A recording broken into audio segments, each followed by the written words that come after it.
Hi, everyone. Welcome to the fifth day of the AI Agent Symbol Hackathon.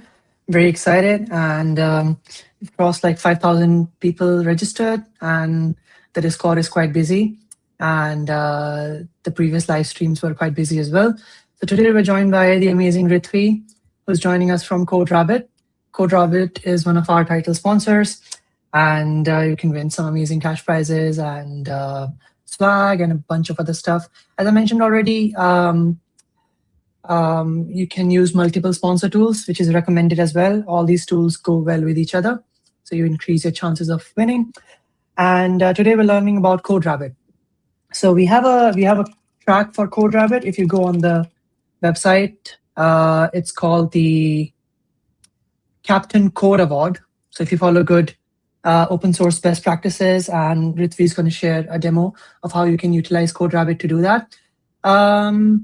Yeah, let's get started. And by the way, we will be answering questions as well. So make sure you ask your questions in the end. We'll be doing a rapid fire answering all your questions. Ritvi, do you want to give yourself a quick intro and get started? Yeah, sounds good. Hi, folks. I am so excited to be here today. I know y'all have been doing some pretty cool stuff. I see Kunal giving me updates every day. So very excited to be here. For folks who don't know me, I'm one of the DevRels. I'm in the DevRel team in CodeRabbit. We're startups. We do a lot of things. I think I see a lot of y'all in the comment. I know some of y'all from MLH. I've been a coach at MLH for 4 years. I'm now at CodeRabbit. I like to code. I like to talk. So you'll see me around doing this a lot. Um, I think today's demo is going to be one of the shortest over the season, but the idea is to get you acquainted with CodeRabbit, what we're trying to do, and I'm going to try to make sure that by the end of today, you're as successful as possible in terms of at least getting yourself set up, right? So let's get started. So the first thing I love showing is how if you just go to github.com, right, and go here, search for Code Rabbit AI, and just look it up, you'll see a bunch of results. Sorry folks, my internet is tad slow. So I'm going to go ahead, click on pull requests, and I'm going to sort it by newest. The fun part about doing this is that you can actively see the latest PRs being reviewed. Let's see. So these are all just opened. So obviously, CodeRabbit is probably just started reviewing it, so it's going to review it in the next few minutes. I'll leave one of the newer ones open so we see what CodeRabbit does. But I just went ahead while I was looking for uh, PRs to show y'all. I opened a few that have been like, let's see, how old is this? 21 minutes ago, right? The CodeRabbit has finished reviewing it, and I'm just going to quickly walk you through what CodeRabbit does when it reviews a PR. So when you open a PR, when you raise a pull request, is when CodeRabbit comes in and starts reviewing your pull request. So CodeRabbit gives a really cool summary of what's happening in the pull request. This entire template now is completely customizable, which I think is so cool because you are at a hackathon, and one of the first things, since we go to a lot of your hackathons, I'm sure Kunal will agree with me, is that we look at your commit history. So if y'all have pull requests and y'all are working together, having very clear pull requests, closed pull requests, and commit history is really cool. So you can possibly edit your summary of CodeRabbit to specifically say how it's helping you in the hackathon. So let's say you're using a specific product.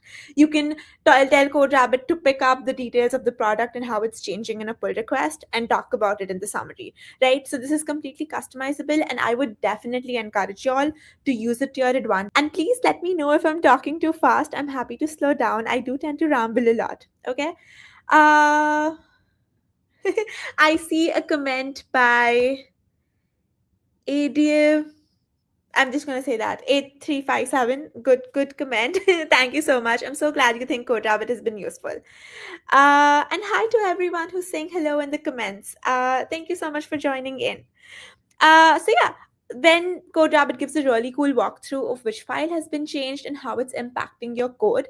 Again, extremely useful if you want to showcase how you're building out the project, especially with AI. It becomes so difficult to keep a track of what all has changed. So if y'all are writing a bunch of code and a chunk of code with AI, especially if you're using Klein, we love Klein. You can definitely keep committing more often and raising pull requests. That way, it's going to be very easy for folks, especially judges and your mentors, to be able to help you out and see what has been happening, right? This section is especially for reviewers. So I'm going to ask a quick question to the crowd. Do you all understand why code reviews exist? I know we have an entire spectrum of audience joining us. So do you all understand and know why code reviews happen in the first place? If not, I'm happy to walk you through the whole process. Okay, Yeah, I'm going to slow down for you. Don't worry. So I this is can being take a recorded as well, so if someone is not watching live, you can watch it later as Yep. So I will slow down, don't you worry. But yeah, just a quick question. How many of y'all understand why we review code or why this whole process of pull requests exist? Can y'all tell me why we have pull requests in the first place, why we're reviewing code? Anyone? I mean, don't you worry, I'm going to answer my question myself at some point.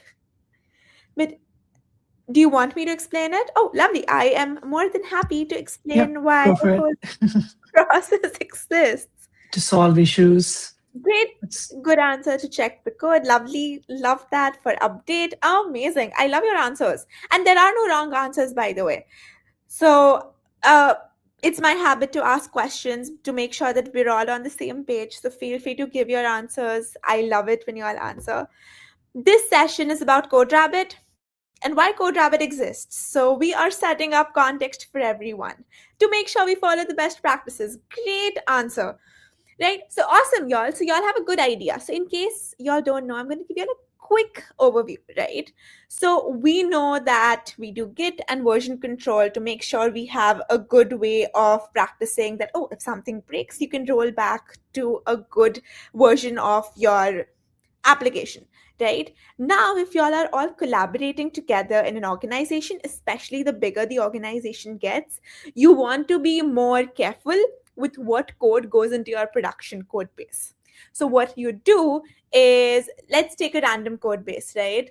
So we have a bunch of folks who use us. So let's just go to one sh and look at their code base, right?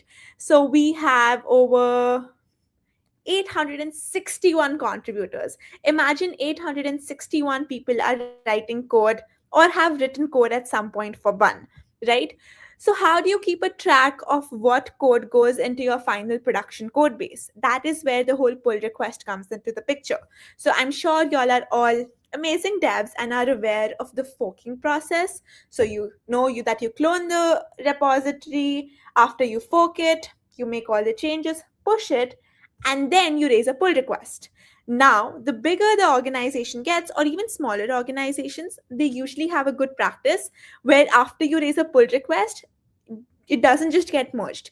At least a couple of people, one senior, one of your peers, will review it, right? And now, so many of us are writing code with AI, right? So we want to make sure that this code has someone going through it with a fine toothed comb. That is where CodeRabbit comes into the picture. Does that make sense, folks? Did the context help? If not, let me know. I'm happy to go over it again. how come your GitHub looks like that? The theme.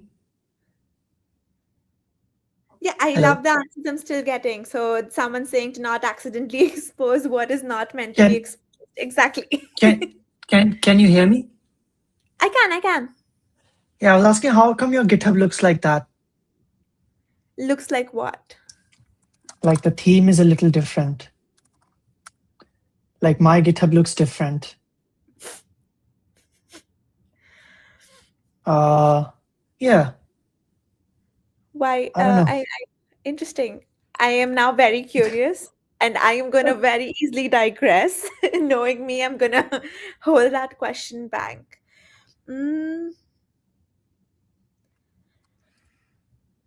okay, lovely. So I still love the answers y'all are still giving. I hope the context made sense, right? So I'm going to quickly go over. So Bun usually uses us. So Bun, every time someone raises a PR, and you can see so many different people have raised a pull request to get their code merged. Let's see if this one has it.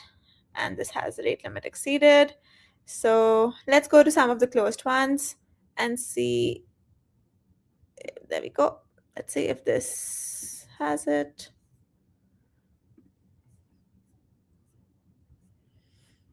All right, so CodeRabbit is here. They've raised a PR and CodeRabbit is reviewing it, right? So let me quickly go through one of them completely. So CodeRabbit has a walkthrough. We also have a cute poem that we generate for every pull request. Um, what is CodeRabbit just joined? Well, I'm just talking about it, but I'm happy to go over it again in just a minute. Okay, so yeah, we generate a poem, and then so the reason why I was talking about the whole context is there's some housekeeping stuff that goes on in every pull request, right? When you're working in a bigger organization, you want to know if there are any overlapping pull requests, if someone else has tried to solve it in their code base when they were merging the PR, or when they have raised a PR as well. A lot of times organizations, every time an organization has some kind of a ticketing system, right? Either it's Jira or Linear, sometimes they have GitHub projects. You want to know if there is any ticket that's being solved, or if a ticket is only being half solved, right? So you can also connect your tickets here. So yeah, this section over here is for housekeeping. So there's a lot that you can do, including related PRs, related issues. Let's see if there's anyone that I can show you. Nope. But then, so yeah, this is the housekeeping stuff that happens for CodeRabbit. Then finally, we have the actual review. Now, CodeRabbit goes ahead and categorizes all the things that it's telling you, whether it's an issue, whether it's a refactoring suggestion, whether it's the major issue, critical issue, and why it thinks so. Right? So it's telling us that this is a major issue, this is a critical issue. It will also give you a commentable suggestion and a prompt for your AI agents to fix it. Now I see a question. Can CodeRabbit use for beginner to solve issue on GitHub issue? Yes, but you have to write the initial code. We only come in once you raise a PR. However, we do have too many products that I will talk about in just a second. How can I use CodeRabbit for my own premise Git? Your on-premise Git, we do have an option, but it's an enterprise only solution. So you need to have 500 plus developers for the on-premise option, right? So folks, so much is happening, right? There's so much on the PR happening. How do you control it? How do you configure it, right? What happens under the hood? Great question. We'll come to that in just a second. But before we do all of that, I am going to go ahead and close some of these, right? I've showed you what it looks like. And I'm going to finally log into CodeRabbit, right? So I'm going to log in. You can log in with any of these four Git cloud providers. I usually log in with GitHub. If y'all are working with GitLab, that's perfectly fine. We are going to wait for CodeRabbit to log us in. In case any of you is trying to follow along, feel free to ask me questions if you get stuck, but I know this is being recorded, so you can always go back and look at the steps I'm following. I will try to be very slow so that y'all can follow along if you are. Will CodeRabbit solve the issues? Yes, you can possibly ask it to fix or raise a PR with the fixes, but I would advise you against doing so, because that way you can't really. So let's say you're developing a front end website, right? Or you're even doing back end. Every time you write extra code, you're testing it, right? You probably have it running, the server or the front end, and you're testing it continuously. You can't do that if you do it directly on the pull request. So I will talk about our VS Code plugin extension in just a second. Can CodeRabbit help me if I'm developing apps through Android Studio with AI? No, I do not think we support Android Studio just yet. We do, however, support VS Code. So I'm going to show you that in just a second. But in that case, I would say just raise a pull request within your uh, uh, repository, and you should be able to get CodeRabbit to review it. Okay. So let us go here and look at our repositories. So when you log in using GitHub, you can click on add repositories. I might have to sign in. So let's do that. Let me sign in.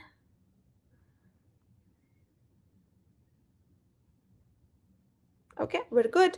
So once I sign in, I can basically install CodeRabbit on any of my repos through this workflow. So all I have to do is log in via GitHub, and I can choose the repos I want to install it on. So if we go ahead and you all want to see it, I'll try to spin up a new repo and show it to you all, but this is the basic process. Now, if you go on any of these repos, I will try and go on this one because this is where I do most of my playing with CodeRabbit. You can come in here and control everything. So you see how it has updated all of these path instructions. I'll talk about path instructions in just a second. But basically all of the things that you saw, right? Whether it was the summary, the walkthrough, uh, related PRs that I spoke about, also the poem. You can toggle everything on and off on this specific UI. Uh, yeah, any questions at this point? So you can also remove the prompt for AI agents if you don't want it. And there are a lot of automatic things that CodeRabbit will find and do for you right here that you can completely configure down to the T. What's the accuracy rate? I'd say, how do you measure? What do you mean by accuracy, VDS? I would say we have a really good percentage benchmark of finding errors. So we do find errors with the efficacy of like 90% or so from what I've heard. But what here are you defining as accuracy? I can always help answer more in that context. Great. So this is basically all your Wayne settings is how I would put it, what's coming on your PR. And then there is something called path instructions, right? This is my favorite thing to talk about. So what path instructions are is you can tell CodeRabbit that, hey, if it's this file in this folder, whatever the file may be, whatever the folder, this file in that folder, review it like this.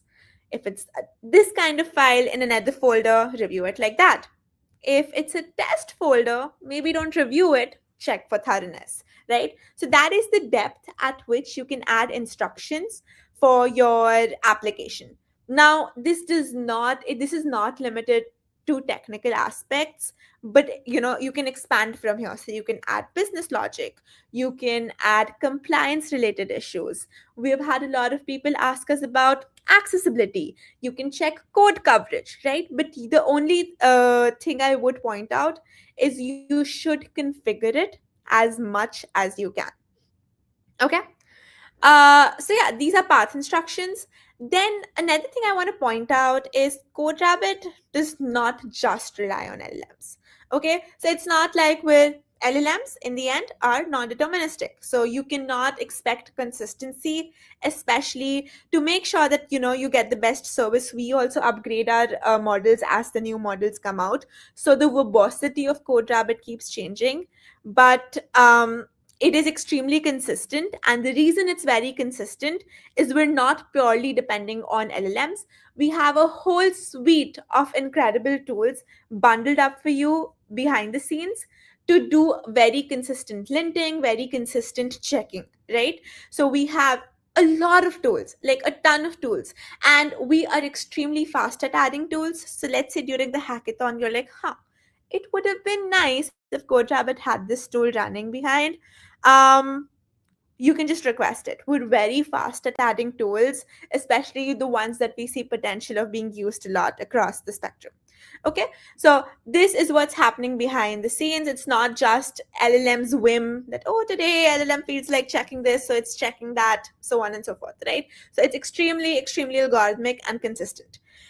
Then we have the prima checks. So the prima checks is again like a quick table to verify if the guidelines are being followed or not. Again, something more towards the org levels. If as a team you want to be more organized, make sure everything is consistent, you can give this a spin. Okay. Any questions at this point? Is it able to find CVE like Sonar Cube? Uh, so a lot of people do use Sonar Cube along with CodeRabbit. The only aspect that I would, so one of our customers, I think recently has been using us as a security checker, and it does work. The only caveat being always check for configuration, right? Always make sure that your configuration is down to the T. The more you are specific with your instructions, the better CodeRabbit is going to perform. And CodeRabbit is like any other, AI tool. It doesn't just work amazingly well out of the box. It's either going to be too verbose, which means it's going to try to fix everything that it can when you raise a pull request, or it can be like, there's nothing to check based on your configuration. So work with it, work with the configuration. It takes a little to set up, but it is absolutely worth it, right? I'm a solo developer. How do I configure CodeRabbit to ignore small style issues and focus only on critical logic bugs and security? That's a great question, Shubham, and that's exactly what I'm talking about, right? So I was just talking about path instructions, right? So if you give extremely specific path instructions and tell CodeRabbit very, very specifically, hey, do not bother checking this, it will learn. Right. Another thing that I forgot to mention while I was showing you all the PRs was, I'm just going to open a random pull request, right? When CodeRabbit is giving you these comments right here, you can actually talk to it, right? You can be like, hey, bud, horrible comment. Do not tell me this again. Or hey, this is a great review comment. Please keep these kinds of comments coming in. These are extremely handy. So CodeRabbit learns. That is an incredible question. I think I missed a question before. Complexity. I again don't understand your question, unfortunately. I am so sorry. Here's what I would say, right? A VDS, give it a spin, right? And then if something doesn't make sense, or if you can explain the question better, you can send me a screenshot. Uh, you can send it on the Discord. Kunal, is that right? We have a Discord, right? And I'll try and jump in and take it there. Just make sure that you tag me. Okay. And then which AI model does it use? That's a great question. And this is my favorite way to show this. So if you go to trust.codeраbbit.ai, you can see our compliances and you can see our sub-processors. So we use LLMs from OpenAI and Anthropic to review your code. And if you're going to ask me, which model? Well, depending on the upgrades, depending on the length of your PR, depending on the tech stack, the model is allocated, right? So when CodeRabbit says that it's an incremental review system, it does not review an already review comment. Can you explain that properly? That is a great question. Based on what I've observed, what that means is that if you push more code, it is going to again examine the whole diff, which means that let's say you have an existing code base, right? And you raise a PR, there might be some loopholes in your existing code base that CodeRabbit won't be monitoring. Your entire code base is a context, which means if you have a new diff that is being examined, it is going to take the whole code base into consideration, but it's not going to review the whole code base. Does that make sense? Well, if you have further follow-up questions, feel free to keep them coming, right? So the fun part in all of this is two more things, right? So you have code generation, which means you can get CodeRabbit to generate doc strings and unit tests on the go, right? So you can just come in here, ask CodeRabbit to generate it, and it will. What do you mean by developer metrics? Doesn't GitHub already do a great job capturing the developer metrics? What exactly are you looking for? So yeah, that is mostly CodeRabbit. The fun part is integrations. So CodeRabbit itself acts like a client, right? So we have a client to which you can virtually connect any MCP server that exists. I would encourage y'all to go out and try to connect some quirky and fun MCP servers and maybe make your entire review process fun. right? I actually would love to have this as another mini challenge. So yeah, if you have a minute and you want to have some fun, I would challenge y'all to go connect some quirky, weird MCP server to CodeRabbit, and CodeRabbit does take everything into context. By the way, we're the highest consumers of the Sentry MCP server. So, like, everyone is trying to connect the Sentry context to CodeRabbit, right? I have my Notion connected. I was testing it out. So, let me show you what that looks like. So, let me go here and open some repos. So, this is my repo that I play with. At some point, I was giving a demo and I messed up the code so bad while live coding that this code base, this repo of mine is purely for experiments. So I'm going to show you all a few things, right? So let's see. This was the MCP server test. So this was me trying to test if CodeRabbit picked up the Notion context. So I came here. It was a tiny change. So the review itself was short, and then I asked it, hey, do you have any guidelines for the README from the Notion page that I connected? And it says, yes, I confirm that I can see the Notion page. This is what your Notion page says. And now it's asking me, would you like to review the current README against these specific guidelines? Right? So very cool, right? You can basically connect any verbose context here in terms of Notion or any other thing. So I really, really encourage you all to go have fun with this. This is actually a pretty fun feature to play with. Like the KPI of commit time, merge decline, review comment, sentiment analysis, etc. That's a great question, VDS. So yes, we do take a lot of things into consideration, like, oh, how many comments of CodeRabbit did developers actually, take up or interact with? Uh, we do take in that into consideration. Um, Commit time is also isn't commit time measured by GitHub? What do you mean by commit time? Like, do you mean merge time? Like, since from the pull request was opened to when it was merged? Is that what you mean? The merge time? Well, get back to me, right? So, this is a fun feature that I love talking about. The last feature I'm going to talk about that you all can have fun with, and I have a lot of fun with it in demos. So, we can maybe try something together today, is the tone settings. So, if you go to general, there's something called tone settings. Now, this means you can get CodeRabbit to talk like whomever you want. One of the useful ways to use it is you can tell CodeRabbit that, hey, you are a computer professor or you are a senior manager. Talk to me like you would talk to a junior. Talk to me like, so you can tell that, hey, you're a professor of networking and you understand this concept really well. When you are reviewing the code, explain the concepts like you're explaining it to a sophomore student or to a first year student, right? All of this can be done, and this makes the code review so much more useful because CodeRabbit is not just telling you that, hey, issue, major, critical, whatever. It's actually explaining the concept like you would expect it to, so that you understand a lot more code, right? We do have a couple of organizations using CodeRabbit to learn and teach coding, right? So you can completely use it to your advantage, and while you are using the hackathon, really use it to upskill and document your upskilling, right? So you can go interact with CodeRabbit, it stays on your repo, and everyone can see that, oh, you actually interacted and learned this concept as you went forward in the hackathon. Do you take logs of every command that hits the CodeRabbit API, such as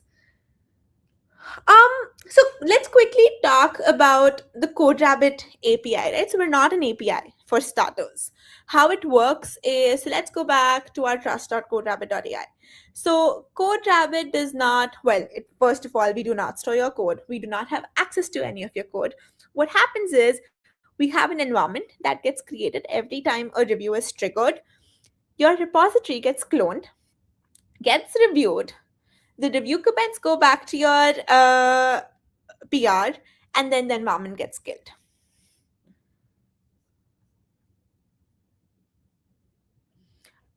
You can validate the test cases. CodeRabbit can't.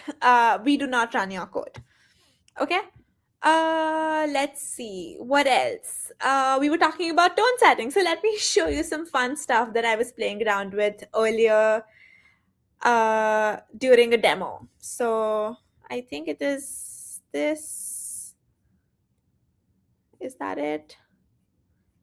Demo for JS Nation. Let me see. Nope, this is not the one. I want to show you this. So we were earlier at a hackathon in Bristol, and I was just showing them the tone settings. So apart from the useful cases, you can also have fun with it. And because we were in England, I got CodeRabbit to talk like Shakespeare. Let's see. And there we go.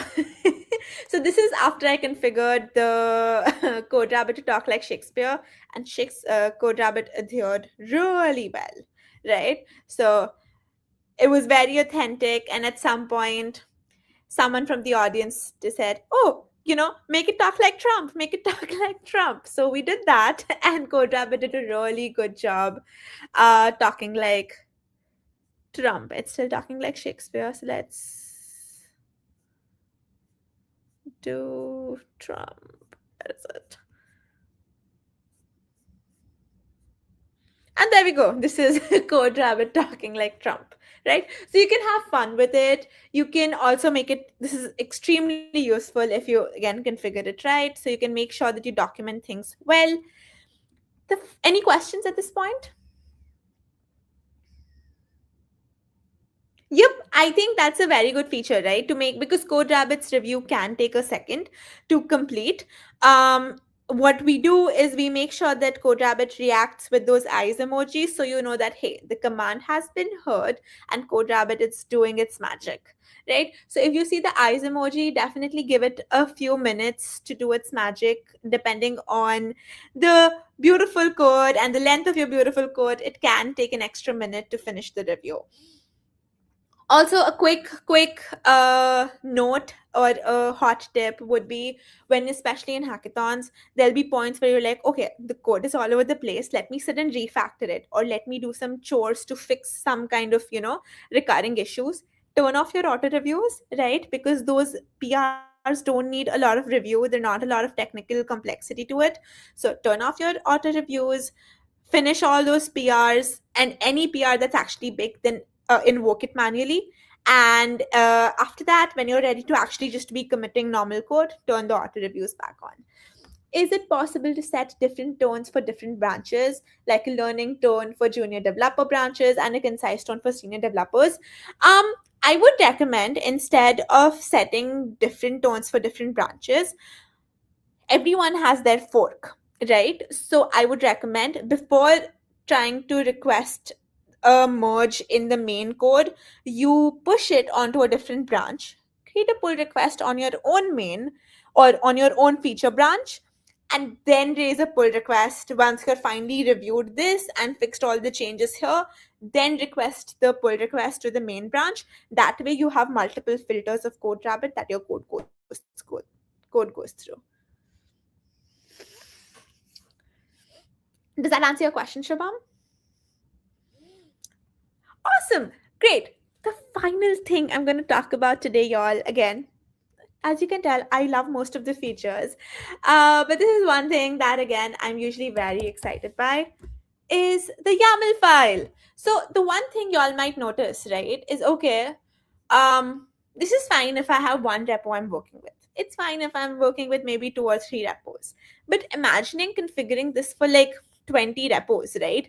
The more hackathons you go through, or what if you want to copy the configuration, like when you're doing the 10th We Make Devs hackathon from now, right? Maybe next year or so. How isn't it tedious to have to like sit down and do the whole manual review? So what you could do for that is basically configure a YAML file. So everything that you see here can be configured using a YAML file. And this is so this is a little old repo, by the way, we still have to update it, but this is a good place to start. So you can come in here and just randomly, I'm going to open a YAML file. How you configure it is very simple. If you all want me to show you the schema, I'm happy to do so. All you have to do is come and configure everything that you just saw here in a YAML file. We have this schema very nicely put on our docs, and just configure it like this. This way you can basically copy the basic instructions across your repos. And you can always wipe code the YAML as well. You can tell your client or any model to specifically write out the YAML for you and just, push it into your repo. And when I say path instructions, this is the depth at which you can add path instructions, right? You can tell that, hey, if it's this kind of file in this folder, do this. If it's a test folder, check for thoroughness. What are the most important features to learn in CodeRabbit? Configuration. That's what I've been trying to tell throughout the 40 minutes of my rambling. Please configure CodeRabbit, right? CodeRabbit is an incredible tool. It's also a lot of fun to use if you spend a minute trying to configure it and trying to make the most of it, right? A couple of highlights, though, since you have asked, is definitely add your path instructions, right? Very helpful. We also have path filters, right? Definitely look them up. I am not able to post any links for y'all in the chat, so I will send this to Kunal to get it to y'all. But if you go to CodeRabbit in Docs, our YAML schema is very well documented, right? So let me see if I can find it for you to see. We also have a YAML validator here, so you can always put your YAML here, especially if it's vibe coded, to check if it works. Let's see. Where is my config? There we go. So this is the YAML configurator. You can use this. It's extremely detailed in terms of the configuration options of the schema. You can always come here and use this to configure your YAML, right? This is a very strong feature. And it really streamlines your entire development process. And then there's always the fun stuff that you can do. Even the tone settings, by the way, are configurable using the YAML. You just have to add the tone instructions here.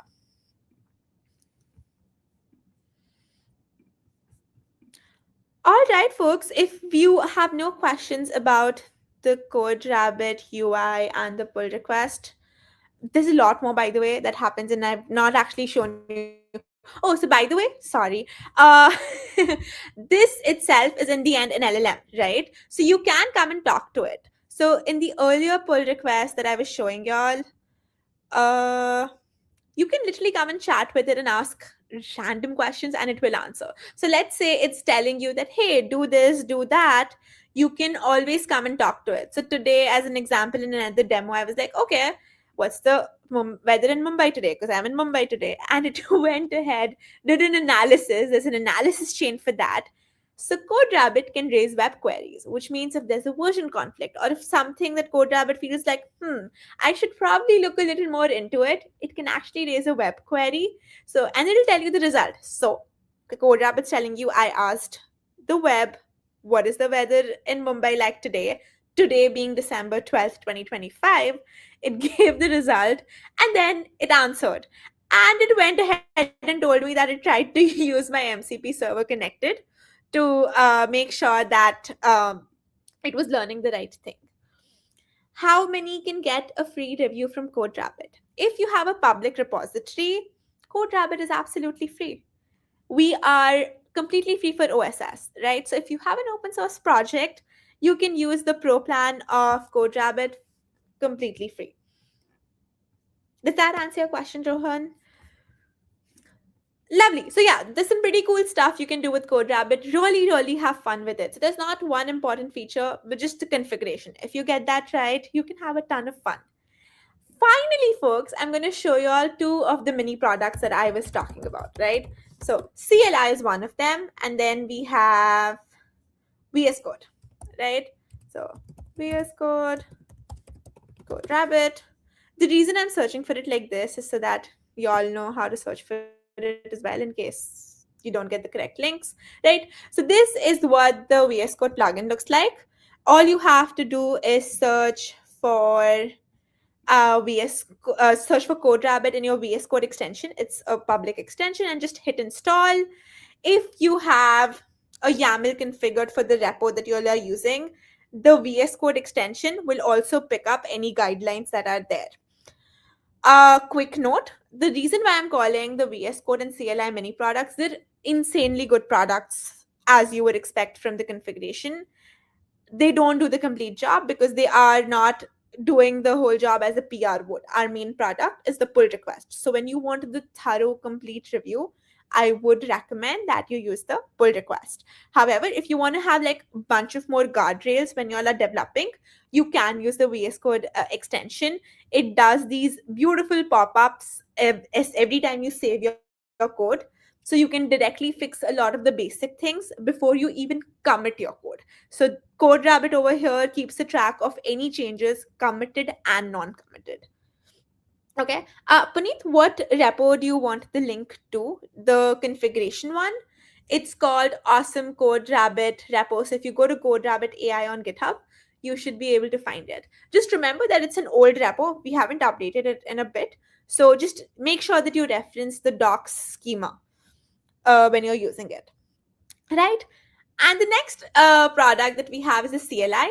This is another very loved product, as you can tell, because you can use this on top of your agent CLIs, right? So if you're using Gemini or Claude or any other agentic CLI, you can install CodeRabbit on top of it and use it right from your terminal. So yeah, if you have any more questions, or you want to see any of the specific workflow in action, we do have a really cool YouTube that we're trying to develop. So we have all these different things that I just spoke about. So like, and Hendrik is one of our developer advocates who's been doing this. So he has done some pretty cool videos showing every product individually, right? So he's now right now showing the VS Code editor where you can see he's making a change, and once he makes the change, CodeRabbit will see that there's a change and it's going to ask you that, hey, do you want to review the changes that I detect?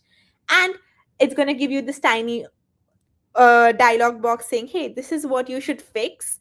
And then you can either choose to accept the fix, you can choose to skip it, or there is a fix with AI button which actually triggers your local agent or model if you're using the direct CLI to quickly come in and start making the changes. Uh, yeah, so again, this is another CLI option. So yeah, again, just search for CodeRabbit on CodeRabbit AI on YouTube and you should be able to find the videos. Any questions, folks? I think I've rambled on for quite some time. So if you all have any questions, I am happy to answer them. We have a lot of resources on our website, of course.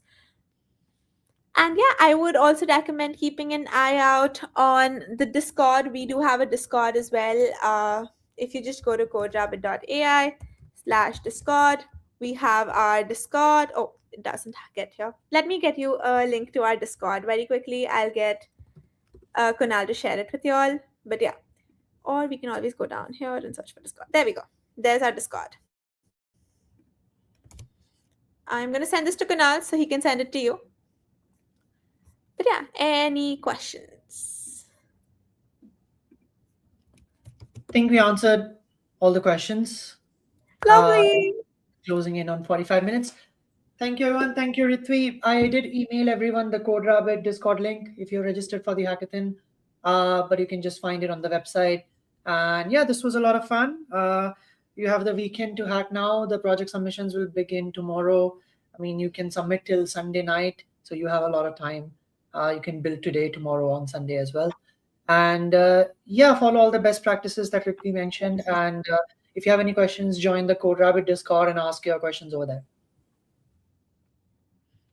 Cool. Thank you for joining, everyone. This was a lot of fun.